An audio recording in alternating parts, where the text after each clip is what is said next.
Hi, I'm Debbie Georgatos. Welcome to my show, America, Can We Talk? Today, we're going to talk about Sidney Powell penned a letter to former President Obama. Fred Fleitz, president of the Center for Security Policy, joins me. Unmasking and ObamaGate, fighting China in more ways than one, and James Woods explains Trump supporters. And of course, I'll tell you why these stories matter to you. Stay tuned.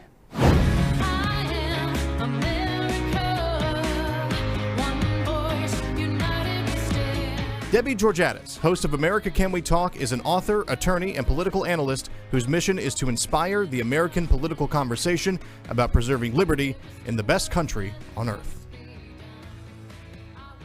Hello again and welcome to America Can We Talk and to today's First Five. I'm Debbie Georgatos. I'm going to tell you folks, I don't ever intend to be in legal trouble, but if I were in legal trouble, I would show up at the front door of Sidney Powell with a blank check in my hand. Just tell me what you need, because as I watch her representation of Lieutenant General Michael Flynn, it is simply extraordinary. I want to tell you one thing she did, just a out of the box move, a brilliant move. But you may have remembered Lieutenant General Michael Flynn was, fortunately for him, the Department of Justice announced recently they were going to drop all charges against him because they had cooked up all the charges against him and there was no basis for them, so they were going to dismiss them. So former President Obama, in a call to supporters, had said something along the lines of, this is unprecedented, unheard of, this is terrible. And it is absurd. And then supposedly Obama's comments were released, kind of leaked, and I think they were actually put out there on purpose to make Obama supporters realize, how serious this was. But what Sidney Powell did, and you can read this on our website, americacanwetalk.org. On the homepage, under shows, drop down list of links, you can read this letter that Sidney Powell publicly wrote to President Obama. Very funny. She said, "You expressed great concern. There's no precedent that anybody can find for someone who's been charged with perjury just getting off scot-free. That's the kind of stuff where you begin to get worried that basic, not just institutional norms, but basic understanding of rule of law is at risk." That's what Obama had the audacity to say. So Sidney Powell writes, "Here is some help. If truth and precedent represent your true concern," she says, "first, General Flynn wasn't charged with perjury, which requires a material false statement made under oath with intent to deceive. A perjury prosecution would have been appropriate and the rule of law applied if the Justice Department had prosecuted your former FBI director, Andrew McCabe." So she's putting it right back at President Obama. FBI, if you had gone ahead and prosecuted former FBI Deputy Director Andrew McCabe for his multiple lies under oath in an investigation of a leak only he knew he caused. She goes on, she makes numerous other really, really good points. It would seem your wingman, Eric Holder, is missing a step these days at Covington and Burling. Indelibly marked in his memory, and one might think yours, should be his motion to dismiss the multi-count jury verdict of guilty and the entire case against former U.S. Senator Ted Stevens. Within weeks of Holder becoming Attorney General, he moved to dismiss the Stevens prosecution in the interest of justice for the same reasons the Justice Department did against General Flynn. Egregious misconduct by prosecutors who hid exculpatory evidence and concocted purported crimes. Great letter, won't read it all. One of the quick last things in this first five today relating to the Flynn case. There's actually more and more talk about whether or not the judge in the case, Judge Emmett Sullivan, who has, we talked about last week, he's appointed another former judge to essentially step in and make an argument in this case when the pending motion is the Department of Justice moving to dismiss the case, saying we shouldn't have brought it, there's nothing to it, we were wrong, please drop charges. And the judge, part of the clearly get Obama, deep state, get this man however you can, Judge Emmett Sullivan, was not going to go along with the only right answer any judge in his shoes should ever make, which is to grant the motion of the Department of Justice to drop the charges. So we have Sullivan bringing somebody on, but actually great legal arguments being made all over the place. One being that this is really unconstitutional at its core because Article 2, the executive branch, doesn't do the job of Article 3, the courts. The courts is the judge, that's his job. Article 3 of the Constitution, he's the judge over this case. He doesn't have authority to step into the executive branch, Article 2, and say, hey, by the way, all you executive branch people, I want to have one of you come over here and make this argument in front of me in the courts. It's an unconstitutional order to start with. Last thing, closing out the first five, there is actually also a pending case, a case recently ruled upon by the Supreme Court, making very clear, again, that Judge Sullivan had no right to do this. The relevant case, 9-0 decision out of the Supreme Court, relevant case, I'll just say U.S. versus Smith. I'm not sure how to pronounce the first word. The Supreme Court reversed a Ninth Court ruling striking down a criminal statute involving immigration. It was overturned because instead of adjudicating the issues raised by the parties, which is what the job of the court is, the Ninth Circuit panel invited groups to brief them about a defense the defendant had never raised. Again, there's Article 2, Article 3. You stay, as they say, stay in your own lane. I don't know. There's actually argument that the Department of Justice could seek a writ of mandamus against Judge Emmett Sullivan, tell him you have got to drop this foolishness of trying to litigate against Lieutenant General Michael Flynn this case. But in any case, I think this is, my biggest lesson that all of us should draw from this drama of Lieutenant General Michael Flynn's case being in front of Judge Sullivan is this: the depth of determination on the American left to destroy President Trump, to destroy Lieutenant General Michael Flynn as a vehicle to destroy President Trump, knows no bounds. And that, my friends, is today's First Five. So I mentioned at the start of the show, we have a great guest joining us. He's joining us by Skype, so we'll see him in just a moment. He, I believe, has joined me on this show before. He is the president and CEO of the Center for Security Policy, Fred Fleitz. Long history in the intelligence community world, so we're going to hear a lot about that. But I want to welcome to the show, Fred Fleitz. Hello, sir. Hey, Debbie, good to be here. Good to see you, sir. Well, you have been writing a lot recently. So first of all, I know you took over Center for Security Policy. I'm not sure when it was. Over a year ago, I think now. How long have you been president of Center for Security Policy? I would have been president a year in January. Before that, I worked for President Trump at the National Security Council as executive secretary, and I had other careers in my 25 years of the government with CIA, DIA, state, and the House Intelligence Committee staff. Yep, but now you're back with Center for Security Policy. I'm so glad you're there. So I want to just jump in. You wrote a piece that I thought was really powerful, and I want to just have you talk about what you're getting at. But the piece was titled ObamaGate: How the Obama Administration Apparently Weaponized Intel Agencies for Political Attacks, which I know many people have been saying, but with your background, you really know in detail what that means. So can you describe what you mean when you say President Obama weaponized our intelligence agencies for political attacks? Well, this was in foxnews.com. They asked me to write this piece because they said there's a lot of confusion over this unmasking concept and what it means. Under the law, our foreign intelligence agencies aren't supposed to spy on Americans, but if they collect again, let's say to listen to a phone call of a Russian and an American is mentioned, they're supposed to redact that name or mask it. Now, a senior official can ask for the name, but this person has to have a good reason. The justification has to go to NSA, and only a small number of officials are allowed to approve it. Now, we know from the House Intelligence Committee Republicans that Obama officials asked to unmask hundreds of Trump campaign and transition officials. And we learned last week that 39 Obama officials made 53 requests for General Flynn's name after the 2016 election until January 12th, which is just extraordinary. Now, the point I was making is that these requests are unusual. They don't take place very often. And there's a clear pattern here of Trump campaign and transition people being targeted. Now, I've been attacked viciously on the internet today where people say, well, how can you know who the masked name is?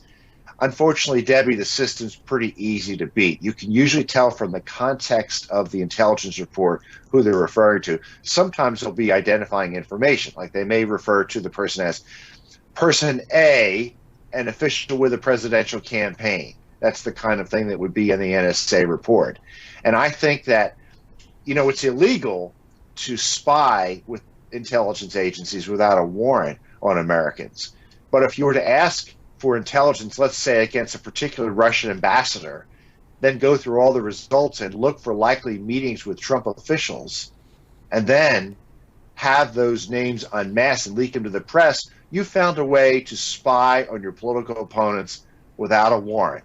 And that's what happened here. It is a truly astonishing story. And, you know, I think that I have always had the greatest respect for our institutions in America. I love the idea of justice. I love the idea of rule of law. I love the idea of separation of powers. All those profound concepts are supposed to underlie American government and cause us to trust the FBI and the DOJ and the NSA and all these agencies, because we have that underlying trust that they're being used based on those principles and for right reasons. So in this case of the 39 of the 53 people who asked, who essentially 39 officials in the Obama administration asked for 59 unmaskings, you're saying that led to the identified person being unmasked as Lieutenant General Flynn. Is that right?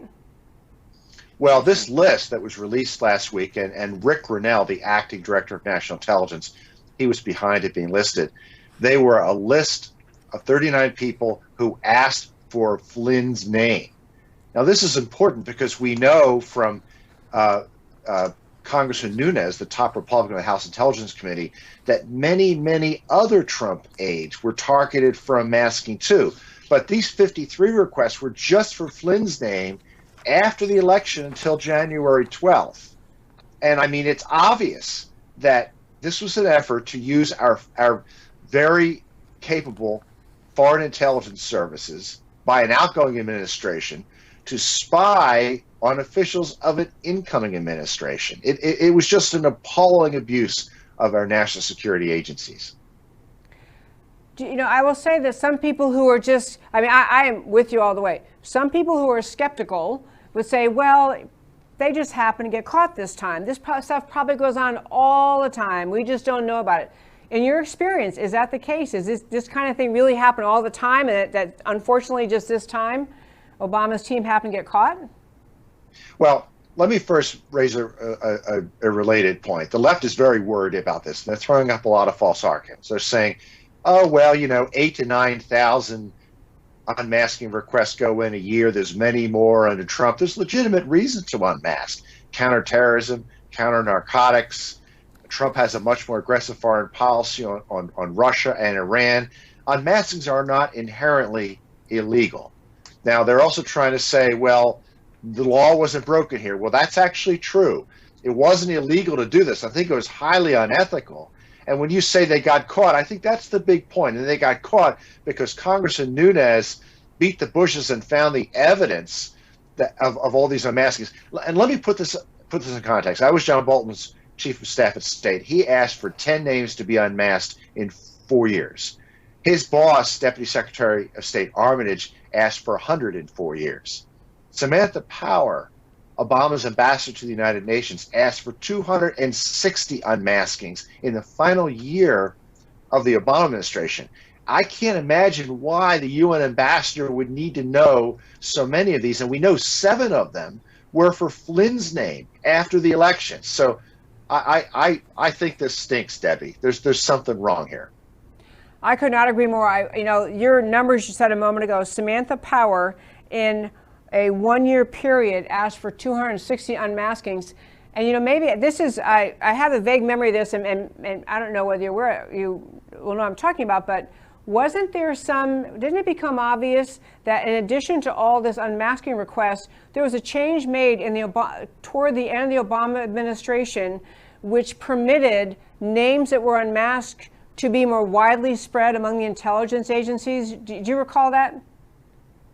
There were 2 changes made in sharing intelligence in early 2016 and in very early 2017 that allowed more people to make these requests. At least that appears to be the intent. You're not, the person who asks for an unmasked name is still not supposed to share it with anyone else. That name is supposed to be released exclusively to the requester. But I understand these changes allowed more people to make these requests. Yeah. Okay. So that was two changes. More people could make them. Yes, that's what I understand. Okay. Yeah, I remember reading about that, just thinking it just seems like one of the steps you're setting to you're spreading within Washington more knowledge about the people you're trying to undermine. The political, I guess it's the political use of the legal tool of unmasking that seems to have happened here. Is that right? Is that fair? I don't know how. I think that that's true to some extent, but also there was much broader sharing of intelligence that would have mentioned the Trump aides in other ways, CIA and NSA and FBI reports. And, you know, you don't have to do the unmasking to know that this is a likely Trump aide. I mean, in December of 2016, the Russian ambassador is probably going to be meeting with Trump transition officials. So if you ask to see Ambassador Kislyak's intercepts of his communications, you know, more likely than not, a lot of them are going to be Trump aides. It's simply amazing. I would turn to another topic because, and we've been on this periodically in this show, but there, all of the time, and I would just say all of the time where there was an ongoing investigation by the FBI, the Mueller investigation, and was there Trump-Russia collusion, I always said politically, even during that time, there was, I mean, my sense was Russia would rather have Hillary be president. I didn't even see the reason people would assume it made sense that Russia would want Trump to win, because Trump is a scary unknown entity to the Russians. He's still unpredictable, and yet Hillary was the one. She was not tough as Secretary of State. She's more a leftist, like they're leftists. So I always said the whole premise doesn't even make sense. But what's come to light recently is it appears that John Brennan, that head of the CIA, had some role in becoming aware of intelligence that suggested that Putin was backing or more favoring Hillary over Trump. And yet he suppressed that. Can you tell us about that? Yes, I broke this story for Fox News Opinion on April 22nd, and it was based on a briefing I got from House Intelligence Committee Republican staff. They did a long investigation of the intelligence community's analysis of Russian meddling in the election. Basically, they were investigating a January 2017 intelligence community report that found that Russian meddled to help Trump win. Now, I didn't believe that, and you didn't believe that, and what they found was, in fact, there were three strings of intelligence. One, that the Russians didn't care who won. They just wanted to mess with our democracy. I don't know how reliable that information was. Two, that there was information that the Russians wanted Trump to win, but this information was very weak, and intelligence analysts did not want to include it, but it was included over their objections by John Brennan. And three, there was very strong intelligence that the Russians wanted Hillary Clinton to win because she was a known quantity. And they wanted Trump to lose because he was an unknown quantity. And they were worried he would bring anti-Russian hawks into the government with him. This strong intelligence was excluded by Brennan over the objections of CIA analysts. Now, this is in a report that has been sitting at the CIA since September of 2018. And I hear there's a good chance that acting DNI Grinnell will release it maybe this week. Any idea, any plausible answer John Brennan would give for what you just described, that over the objections of others, he kept that information out related to the idea that Russia actually wanted and preferred to have Hillary win? What would be his defense of that? Well, you know, I've never seen someone so angry and so hateful as John Brennan. I don't want you to go on Twitter to see his tweets and his attacks on on Trump, but unhinged is putting it mildly, the attacks he makes on Trump. This hatred of Trump did not begin on Inauguration Day. And I think it's clear that Brennan was campaigning against Trump throughout 2016, that he tried to push the Steele dossier into intelligence analysis, into FBI requests for FISA warrants to destroy Mr. Trump as a candidate and then to destroy his presidency after he won. So I don't know how Brennan's going to explain it. I'm hoping that John Durham in his investigation will come up with some conclusive evidence of how Brennan was key to the Obama administration's efforts to weaponize intelligence to destroy Mr. Trump and his campaign.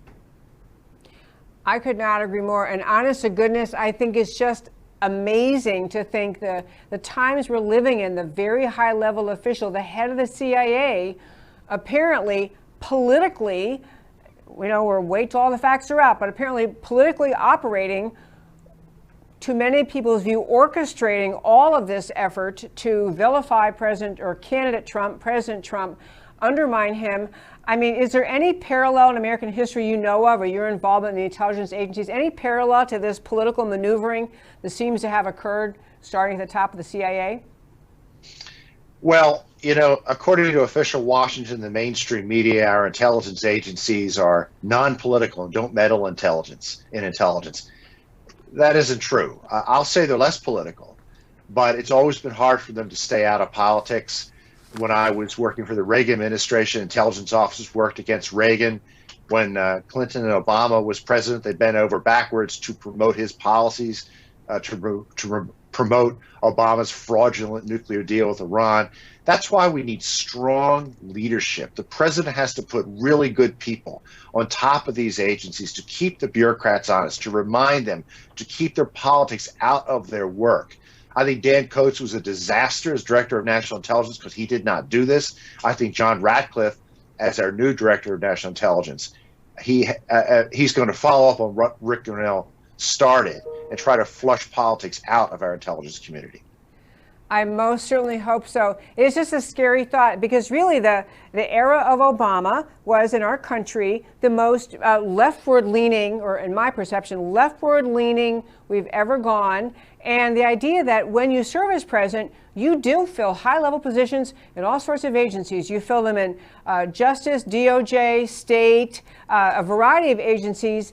And if you fill them with people who are on your more leftward agenda, your left-wing agenda, and then you have a president come along who's more of a pro-America agenda, I mean, I don't know how you, I don't know where I'm going with the question is, how do you root all that out? What do you do as president to root out that, all of the thinking that is antithetical to the policies you, the new president, want, that you ran on, that you promised the American people you would do? What do you do about all these high-level people in these agencies who are pushing things in the wrong direction? Well, I first want to tell you that the president knows this problem. I've had the privilege of actually discussing with him, and I know he wants to fix it. I know from my experience in government that Democrats are very good at burrowing in, getting their political appointees to be named careerists, and promoting careerists to senior positions who will remain and continue to push Democrat policies after they leave. When a new president comes in, you have to do a house cleaning. You have to get rid of the political appointees, and you have to find the careerists who are put there who are going to oppose everything that you want to do.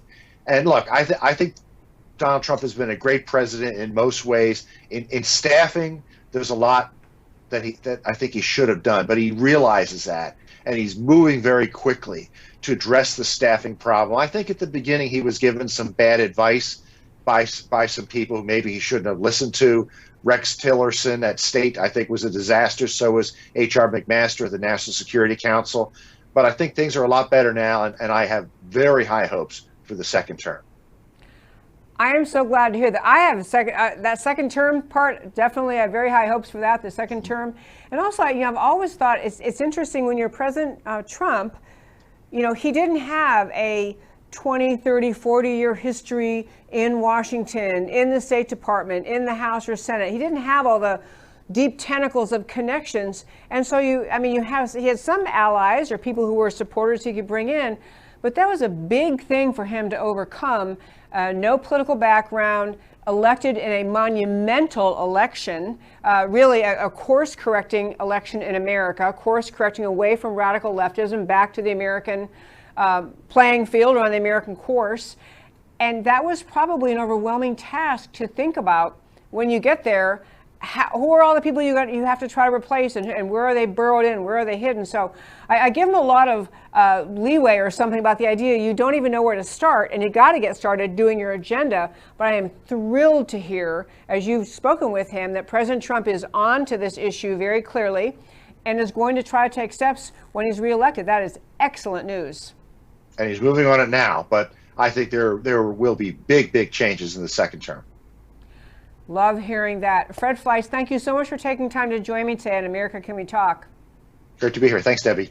Thank you, Fred. Okay, friends, that is a great patriot. I mentioned I didn't do a long enough introduction. He has had a fabulous career, and it'll be up on our website. There's a bio of him up on our website, americacanwetalk.org. Served under Bolton. Hey, you know, I know we're done with him, but just think of those numbers before I turn to my next topic. The kind of the numbers of unmasking requests. Bolton made 10 requests, John Bolton, in 4 years. Samantha, for her last name, Samantha worked for Obama, made 260 in 1 year. These are people who use our intelligence agencies, Samantha Powell, use our intelligence agencies for the political agenda, and it is wrong, and it needs to be just clean it out as much as we can. But I'm going to turn and talk about this next topic. Speaking of cleaning things out, or maybe not cleaning things out, Unmasking and ObamaGate. Just today, or just yesterday rather, Attorney General Barr announced that with respect to the investigation that is ongoing inside the Justice Department and the FBI, the investigation of how did this whole Trump-Russia collusion hoax get started? How did we even get started with this crazy? And what was the genesis or the predicate, or in his words?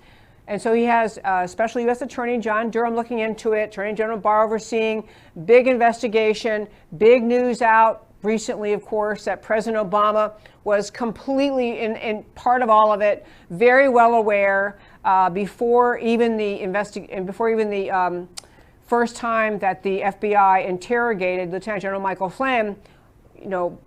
Obama's all over it. Big meeting in the White House on January 5th. I mean, Obama's in the middle of this, and everyone can see it. But Attorney General Barr announced yesterday, he first actually was quoted as saying that he did not think that either former President Obama or former Vice President Biden would be indicted in this case. He's now saying they won't even be investigating. I mean, as he was clarifying his remarks, he said they won't even be investigated. So I wanted to spend a little time talking about that today. I know a lot of people, myself included, if you listen to my show all the time, I'm always talking about it. If you have the rule of law, it has to apply to everyone. You cannot make exceptions. You cannot say, well, rule of law, except of course the ruling elite, or except of course, if you're a particular political party, or if you're part of some, I mean, you can't say the rule of law doesn't really apply to certain people and still say have a rule of law at all. There are many people deeply disheartened by Attorney General Barr's words yesterday that saying, there probably won't be any investigation, and certainly not an indictment of either President Obama or Vice President Biden, even though they were heavily in the middle of everything that the DOJ did to Lieutenant General Michael Flynn. So I'm with the idea all the way, the rule of law. I have to say, though, if that's going to be the case, I mean, I do hear people, even the conservative side, saying, we don't really want to start down the path in America of having a former president indicted and a former vice president indicted or investigated or all that, because that's kind of what banana republics do. That's kind of what, these tin pot dictators do. That belongs in the KGB world, not in America. And so people say, you got to leave those two alone. I'm not sure I buy that, because I think, if you're talking about a minor violation of law where you didn't, fill out a form correctly, you didn't give adequate number of days notice of something, even a FARA violation. You can imagine some violations where you just say, yes, this past president did that, but it's not worth a prosecution. This was a coup attempt. What happened inside the DOJ and the FBI was a coup attempt, nothing less. The prosecution, the persecution of Lieutenant General Michael Flynn was part of that effort, part of that persecution effort. It was part of the effort to destroy President Trump, part of the coup. It was one step along the way in the intended coup to take down President Trump. So the idea that Obama maybe wasn't the grand orchestrator, it appears that former CIA Director John Brennan was a grand orchestrator, but Obama's aware of it. He knew about it. He was in meetings where it was being discussed. He never said, hey, wait a minute, this is America. We don't do this. These are very troubling things. Having said all of that, if that's where we're going to be in this country, if Barr is going to say, look, we're just not going to go around investigating and prosecuting former presidents and former vice presidents, then the next step has to be, then the answer has to be at least that every single thing uncovered in this investigation by Special U.S. Attorney Durham, by Barr's investigation, by everything they're doing in Washington, every fact must come out. The American people may not be entitled to have the justice served prosecuting of Obama and Biden if indeed they violated federal law, but they do deserve all of the facts. They do deserve to know the whole story, the whole truth. They do deserve that. They deserve to know this was your political party. This is what the Democrats did. This is what Biden did. This is what Samantha Power did. This is what Comey and McCabe and the whole lineup of characters did. We're entitled to know all of that.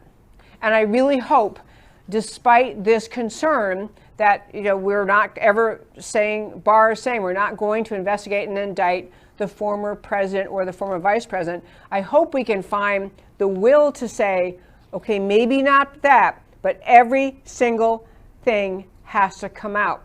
And in the case with respect to President Obama, and the term has now been used, ObamaGate or Obama-Biden-Gate, when people roll their eyes at that, in fact, you're already hearing people on the left trying to say, oh, now we got the Obamagate conspiracy, all these crazy conspiracy theories on the right, they're all to be ignored, they're all ridiculous. You need to be able, as a patriot, as a defender of this country, a defender of the right idea, the rule of law, and a defender against the abuse of the national intelligence agencies that happened under President Obama and his team and his term. You need to be able to understand what it means to say there was Obamagate. You need to be able to say that, at least in some basic terms. More and more details will come out, but the idea of Obamagate, the idea that without any predicate, without any basis at all, the Obama-run Justice Department, the Obama-run FBI, used a hoax dossier, the entirely concocted by Hillary Clinton's hired firm, Fusion GPS. So Hillary Clinton hires a smear manufacturing firm named Fusion GPS, hires them through her law firm, Perkins Coie. They hire Fusion GPS to come up with garbage to make up stuff about candidate Trump. They come up with a Russian dossier filled with lies and concoctions and conjectures. Nothing substantive, as the Inspector General report said, nothing in that report, that dossier, had an independent basis for verification, or nothing relevant, nothing salient in it had any justification. In fact, that cooking up of a false charge against President or candidate Trump, the use of that dossier to get FISA warrants to spy on American officials, Americans, under the guise of, we think maybe they're involved with the Russians, maybe there's some foreign influence here. That's why we have to use the Foreign Intelligence Surveillance Act. This was entirely a cooked up coup. That is the premise of Obamagate.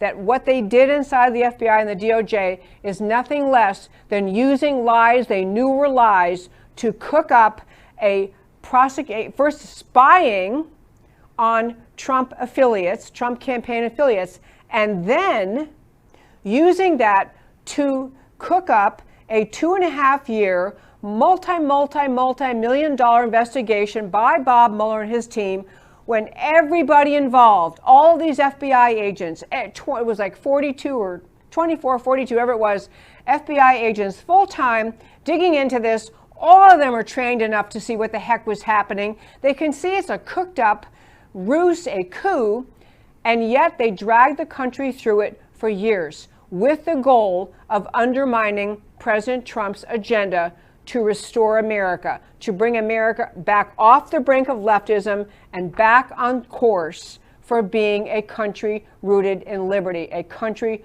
rooted in the ideas of America. This was a leftist attempt by the Hillary team, later the Fusion GPS and dossier, the Fusion GPS paid by the Democrat National Committee. All of that big picture must be considered of what ObamaGate is. Obamagate is not because he sat in one meeting on January 5th and maybe should have spoken up because people were telling him about all the spying they were doing. That's not Obamagate. It's the entire era of corruption that happened under the Obama presidency. You heard Fred Fleitz in the previous interview talking about it. The idea that the agencies were filled with leftists, by leftists in Washington, Obama and others, filling these agencies in careerist positions so you can't get rid of them, burrowing them into places where they are still pushing the left-wing agenda. And you can't, when President Trump comes along, you can't get rid of them. These are people who worked against the United States, worked against the voters of America, worked against the agenda the Americans chose in the 2016 elections, and they're still there doing it. Obamagate is a massive conspiracy to undermine the very identity of America, the very existence of America as a country rooted in the promises of the Declaration of Independence, the promises of the Constitution. It is an effort, it was an effort, an ongoing effort to undermine in any way possible a candidate who was going to dismantle all of the evil President Obama put forth in our country. So the unmasking stuff, the spreading around of the unmasking idea, the sharing, the more and more people, sharing the unmasking and what the names were and spreading it more broadly. This was all part of the massive complicity inherent in the Obama administration that says we're going to fight against somebody who dares to run for president, who is going to do anything opposite of the agenda of the radical left as was put in place under President Obama. Unmasking, Obamagate, it's all part of the big picture. We're going to destroy this guy who's daring to challenge the left-wing effort to take down this country that was the 8 years of the Obama presidency. I want to hit a quick story about fighting China. This is kind of a little bit off track, but, in the grand scheme, we're in this coronavirus era. More Americans are alert for the first time that, and we're still we didn't get to the bottom of it yet, whether the coronavirus was just a mistaken emission from, the wet markets and just, something that unintentionally transferred to humans, whether it was cooked up artificially in one of the Wuhan bioweapons labs, whether it was the Wuhan labs working with the virus that came from the wet markets, where everyone, all sorts of experts spout off and say, oh, no, it was this, not that, you're crazy. No, it was this, not that, you're crazy. We'll get to the bottom of it. But the end of the day was China knowingly allowed this to be released, hid it from the world, communicated with the head of the World Health Organization to keep it quiet, allowed it to spread all over the world. They have tremendous liability. But that's not even the worst thing about China. And to be clear, I'm not talking about the Chinese people. The Chinese people are the country of China, filled with good people who would love to have freedom, who want a good life, who are not members of the Communist Party. When I say the virus, the Wuhan virus, it is the fault of the Communist Party of China, Chinese Communist Party, the CCP, the evil, repressive, totalitarian Chinese Communist Party holds responsibility. And in America, in addition to everything related to the virus, even before the virus came along, more and more Americans were talking about the dangers in this country of the fact that we have been submissive to China as they continue to try to grow. They want to become the singular superpower in the world. They are determined to become the superpower. They're using their Belt and Road Initiative to spread their control with technology and other means all over the world. Their 5G, Huawei technology. China has a very overt, they don't even hide it anymore, they want to become the one single superpower. America's been taken advantage of by China in all sorts of ways. Our trade policies, up until the time President Trump corrected them, our trade policies involve extremely unfair trade policies, forced many factories, many businesses out of America over to China because we can't even afford to be here anymore, have the manufacturing occur in America. We had Chinese stealing secrets from the way that when they build things in their country, they're stealing trade secrets, or they're stealing technology. We just let it go for decades. We're finally stopping that under President Trump. And I'll tell you a big piece that people are concerned about, what I want to get to here is, in America, every time we have a Chinese company that is on our stock exchange, they don't follow the rules that every other company, American company on the stock exchange has to follow in terms of disclosure and transparency. And every time we help a Chinese company grow and get more power and get more money and get more customers, we are enabling the repression of the Chinese Communist Party. We are helping the totalitarian, repressive Chinese Communist Party. This is another step that President Trump has taken to try to help our country be freed of that problem, freed of that effort. So in Washington, again, the Center for Security Policy, same place that Fred Fleitz, who we just talked to a moment ago in this show, they have been central in trying to push the idea that they did not want to have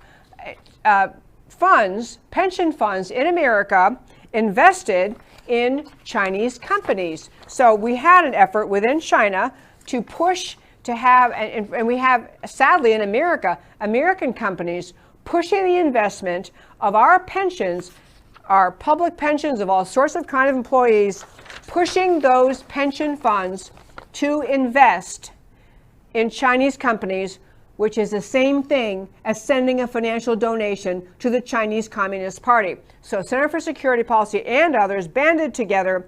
President Trump intervened to prevent the federal Thrift Savings Plan, TSP, from investing an estimated $4.5 billion, B as in boy, billion, in Chinese Communist Party companies.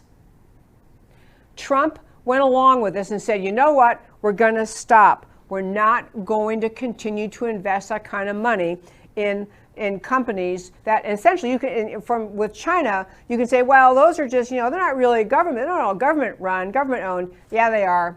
I know China was trying to say, oh yeah, we have private ownership. It's not all. Every company in China is controlled by the Chinese Communist Party, and Chinese Communist Party gets benefit from how financially well the company does. So President Trump stepped up, just said, no more of it. We're not going to have he prevented the federal Thrift Savings Plan, the TSP, for investing in money in the Chinese Communist Party. Lots of other things that he did, but I want to get on to. So we had actually with China other efforts to shut them down. FBI, we have Attorney General Barr very, very committed to try to stop espionage and disloyalty. FBI arrested a researcher for NASA who allegedly failed to report his ties to China. And one last thing in closing out this bit about China today, I just want to tell you this amazing thing. You pay tax dollars. We all do.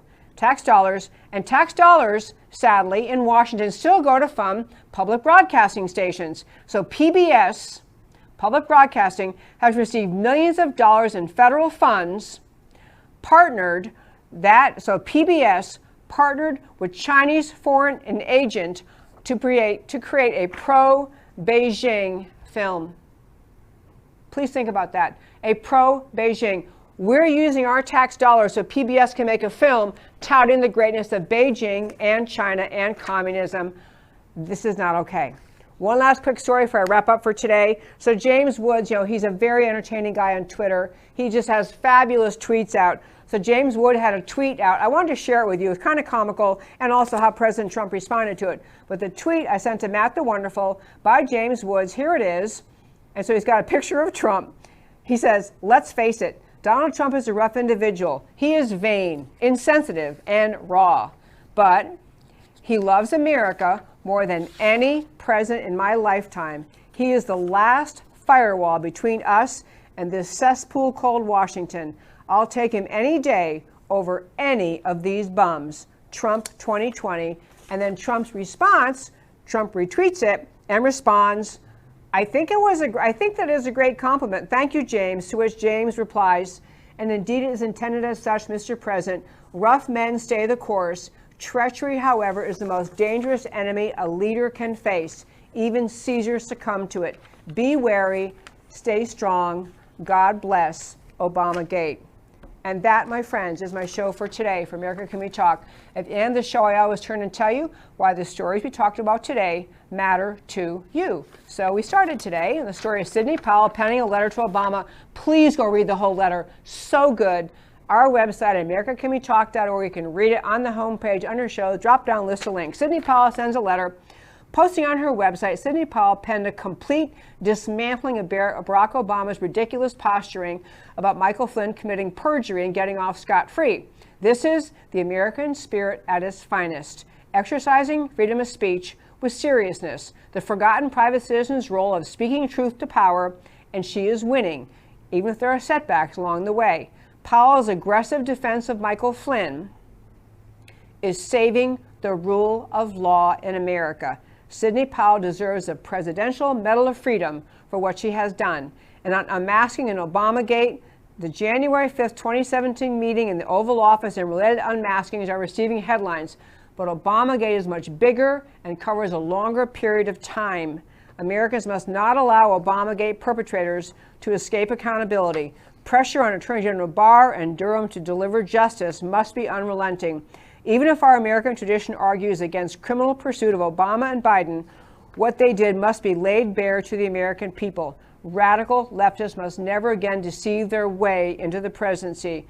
Vote R across the board in every state for every office in 2020. And on fighting China, I didn't even get to all these other stories on fighting China, but the U.S. should never have facilitated U.S. investment in China without imposing on Chinese companies the legal obligation to comply with the same public company laws that U.S. companies comply with. Consistent accounting standards and consistent rules of disclosure build trust. Waiving such requirements is foolish and an invitation to fraud and loss. That was the next step that President Trump has taken. President Trump is right to fight back on unwise policies of prior presidents that favored China to the detriment of U.S. companies. Chinese spies and other infiltration in U.S. academia, U.S. media, and U.S. industry must be brought under clear limits and pro-America control. And finally, James Woods explains Trump, and actually he explains Trump's supporters. Twitter can be a sewer of filth and hatred, the worst of anonymous society, but at its best, it's like the picture of 280 characters that's worth 1,000 words. Actor James Woods is a Twitter master, wit and insight, built for the short quips. And because we're running long on time, I won't read it, but that is what he tweeted. I will read it. Let's face it, Donald Trump is a rough individual. He's vain, insensitive, and raw, but he loves America more than any president in my lifetime. He is the last firewall between us and this cesspool called Washington. I'll take him any day over any of these bums. And 63 million deplorables, that's a number he's followed and counting, said amen. And that, my friends, is America Can We Talk for today. Thank you so much for tuning in Monday through Thursday, 3 p.m. Central Time, to America Can We Talk, where I always talk truth about America. And if you're on social media, any form of social media, you know what to do. Like, subscribe, share, comment. Email me at americacanwetalk@gmail.com. I love speaking up for America because America matters. And I'll talk to you next time.